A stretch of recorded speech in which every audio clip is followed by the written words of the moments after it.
Breaking news.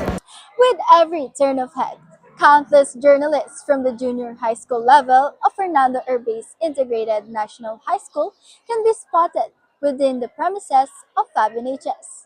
An announcement was passed to all schools within the division of Lipa, stating that the scheduled DSPC or Division Schools press conference this November 11 to 12 was hereby postponed. This raised the emotions of student journalists. I felt somewhat relieved and disappointed din po. Kasi disappointed dahil syempre po, I was really hoping na yung sasabak na po sa DSPC. Tapos relieved naman po kasi may more time pa po tayo para mag-train. Ano po, in my perspective, sa tingin ko po, magti-train na lang po kasi ano po, parang 1 week lang po yung given train period po natin and syempre, if may time pa po tayo mag-train, magti-train po tayo.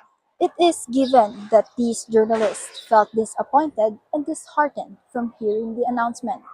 Yes, pero hindi naman yung all the time na magre-relax ka na lang, wala ka na yung practice. Pupunta kami sa aming coach tapos mag-stay kami sa kanya hanggang sa tawag doon hanggang sa mag-time. Then kapag recess or lunch ay kakain kami or magre-relax kami para naman maano yung aming utak.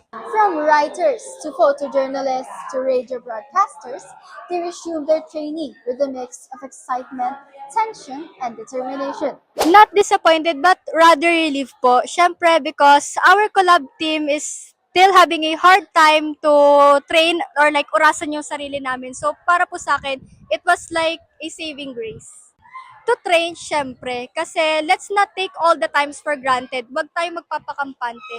Ano nga naman, di ba? Practice makes everything perfect. So far, the collaborative team is doing well. Nag-oorasan na po kami and minimize na po yung mga arguments namin or misunderstandings. Sa pagtitraining ko po, yung style ko po is I read many articles.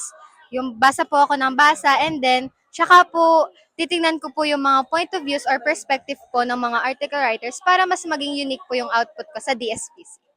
Student journalists from Esquadron Media are more than ready for the contest at the Mabini Academy.